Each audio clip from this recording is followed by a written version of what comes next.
Iran baru saja mengirim pesan yang mengguncang Timur Tengah.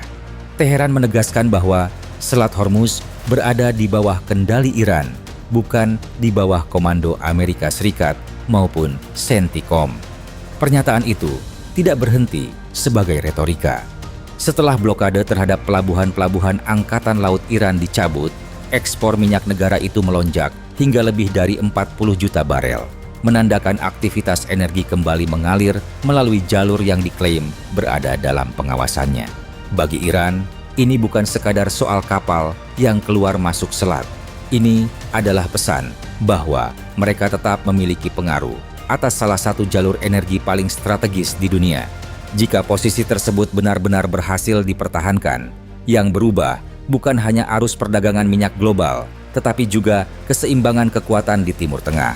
Apakah ini pertanda bahwa dominasi Amerika di Selat Hormuz mulai memudar, sementara Iran justru tampil sebagai pengendali baru kawasan tersebut? Beberapa pekan sebelumnya, dunia sebenarnya sempat melihat secercah harapan. Di pertengahan Juni, Presiden Donald Trump dan Presiden Masoud Pezeshkian menandatangani sebuah nota kesepahaman yang menghentikan permusuhan sekaligus membuka kembali Selat Hormuz. Dampaknya langsung terasa. Jalur pelayaran mulai pulih, harga minyak dunia bergerak turun, dan banyak pihak berharap ketegangan di Timur Tengah akhirnya memasuki babak baru. Namun tidak semua pihak menyambut perkembangan itu dengan antusias. Ada satu negara yang justru melihat perdamaian tersebut sebagai ancaman strategis, Israel. Bagi Tel Aviv, membaiknya hubungan Washington dan Teheran berarti ruang untuk menekan Iran akan semakin sempit. Selama bertahun-tahun, Iran dipandang sebagai ancaman utama terhadap keamanan Israel. Karena itu, lahirnya kesepakatan damai justru berpotensi mengubah keseimbangan politik kawasan dengan cara yang tidak menguntungkan Israel. Ketegangan kembali memuncak ketika Israel melancarkan serangan ke Lebanon, yang oleh Iran dipandang sebagai pelanggaran terhadap semangat nota kesepahaman yang baru saja disepakati. Respons Teheran pun datang cepat. Selat Hormuz yang sebelumnya dibuka kembali langsung berada di bawah pembatasan ketat, memunculkan kekhawatiran bahwa jalur energi terpenting dunia itu kembali menjadi alat tekanan politik. Pada tahap awal, Trump terlihat berusaha meredakan situasi. Ia menelepon Perdana Menteri Benjamin Netanyahu dan secara terbuka mengkritik operasi militer Israel di Lebanon. Tekanan dari Washington mendorong Israel mengurangi operasinya, sehingga muncul harapan bahwa eskalasi bisa dihentikan sebelum berubah menjadi konflik yang lebih besar. Namun, harapan itu tidak bertahan lama. Serangkaian keputusan berikutnya justru membuat arah kebijakan Washington terlihat berubah.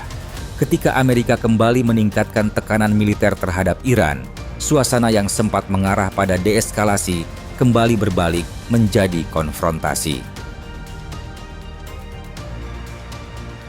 Ketegangan benar-benar memasuki babak baru pada Kamis, 25 Juni. Malam itu, kapal kontainer Singapura Ever Lovely diserang ketika sedang meninggalkan Selat Hormuz, jalur sempit yang dilalui sekitar 1/5 perdagangan minyak dunia. Sekitar pukul 22.00 waktu setempat, sebuah proyektil tak dikenal menghantam bagian atas kapal. Anjungan mengalami kerusakan cukup serius, termasuk jendela dan struktur atasnya. Beruntung, seluruh 21 awak berhasil selamat, sementara mesin utama dan sistem navigasi tetap berfungsi sehingga kapal masih dapat melanjutkan pelayaran. Peristiwa ini segera memicu perhatian internasional. Sejumlah sumber keamanan menduga serangan dilakukan menggunakan drone, meski hingga kini tidak ada pihak yang secara resmi mengaku bertanggung jawab. Iran sendiri tidak mengklaim terlibat. Namun tak lama kemudian, otoritas maritim Iran mengeluarkan peringatan bahwa kapal-kapal yang keluar dari jalur pelayaran resmi di Selat Hormuz tidak lagi dijamin keamanannya. Pernyataan itu mempertegas pesan yang sejak awal ingin disampaikan Teheran. Mereka menganggap kendali atas selat tersebut berada di tangan Iran. Ironinya, di saat Donald Trump berulang kali meminta Israel menahan diri agar kawasan tidak kembali memanas, militer Amerika justru kembali meningkatkan tekanan terhadap Iran. Hanya sehari setelah insiden Ever Lovely, 6 pesawat tempur AS dilaporkan melancarkan serangan terhadap 4 sasaran di sekitar Selat Hormuz yang disebut berkaitan dengan sistem pertahanan dan pengawasan militer Iran. Operasi itu memang terbatas, tetapi maknanya sangat besar. Washington tidak memilih menggempur wilayah Iran secara luas.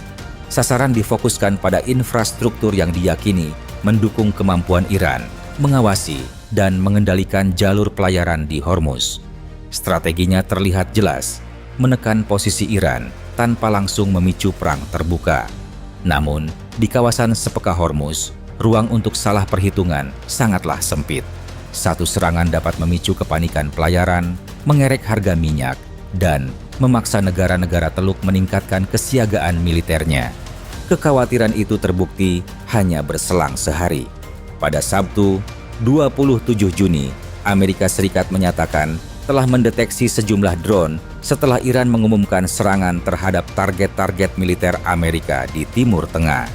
Menurut Washington, drone tersebut berhasil dicegat sebelum mencapai sasaran. Sebaliknya, Teheran menyebut operasi itu sebagai balasan atas serangan Amerika di sekitar Selat Hormuz. Respons Amerika pun datang cepat. CENTCOM mengumumkan serangan lanjutan atas perintah Presiden dengan sasaran berupa sistem komunikasi militer, radar pengawasan, pertahanan udara, fasilitas penyimpanan drone, hingga kemampuan penebaran ranjau Iran. Rangkaian peristiwa ini menunjukkan bahwa konflik telah berubah menjadi siklus aksi dan balasan yang terus berulang. Dari serangan terhadap Ever Lovely, operasi udara Amerika, balasan drone Iran, hingga serangan lanjutan CENTCOM, semuanya tersambung menjadi rantai eskalasi yang membuat Teluk Persia kembali berada di ambang krisis yang jauh lebih besar. Balasan Iran akhirnya datang, dan kali ini sasarannya tidak lagi terbatas di sekitar Selat Hormuz. Menurut klaim Garda Revolusi Iran, serangan dilakukan terhadap 8 fasilitas militer Amerika Serikat yang berkaitan dengan pangkalan Ali Al-Salem di Kuwait, serta markas armada kelima Angkatan Laut Amerika Serikat di Pelabuhan Salman, Bahrain. Kedua lokasi tersebut memiliki nilai strategis tinggi.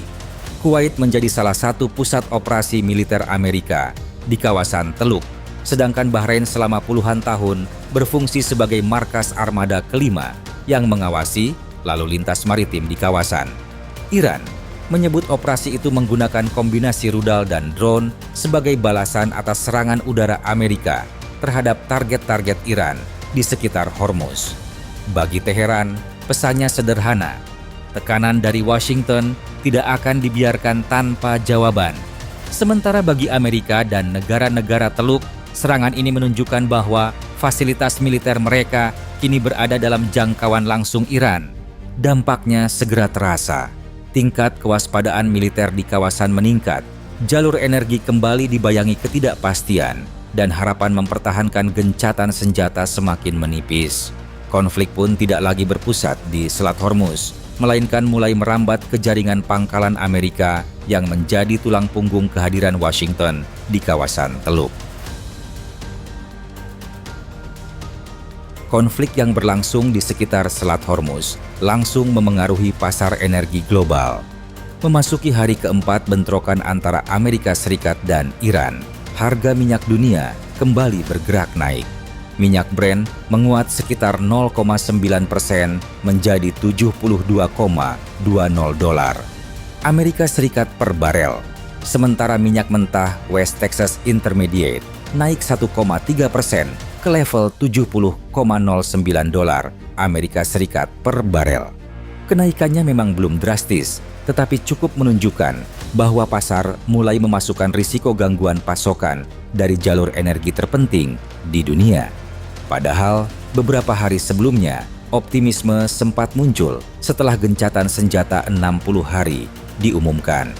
Arus kapal tanker melalui Selat Hormuz perlahan meningkat, memunculkan harapan bahwa distribusi sekitar 1/5 pasokan minyak dunia bisa kembali normal.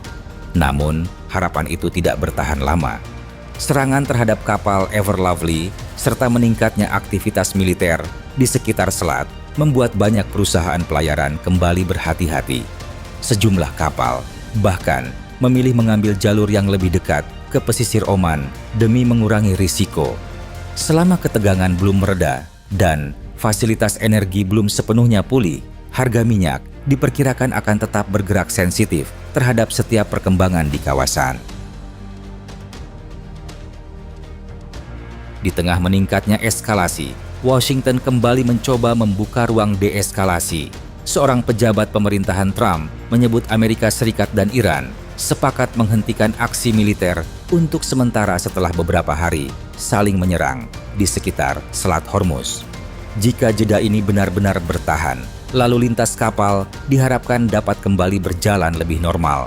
Meski posisi resmi Iran mengenai penghentian sementara tersebut masih belum sepenuhnya jelas. Pada saat yang sama, Washington dan Teheran juga dikabarkan sepakat bertemu di Doha, Qatar, untuk membahas langkah berikutnya. Pertemuan itu dipandang sebagai kesempatan penting untuk menyelamatkan kesepakatan yang mulai goyah. Namun, ancaman masih membayangi. Trump memperingatkan bahwa Amerika siap mengambil tindakan militer tambahan bila Iran kembali menyerang. Sedangkan Teheran menegaskan bahwa setiap pelanggaran terhadap gencatan senjata dapat mengakhiri seluruh proses diplomasi dan membawa kawasan kembali ke lingkaran konflik.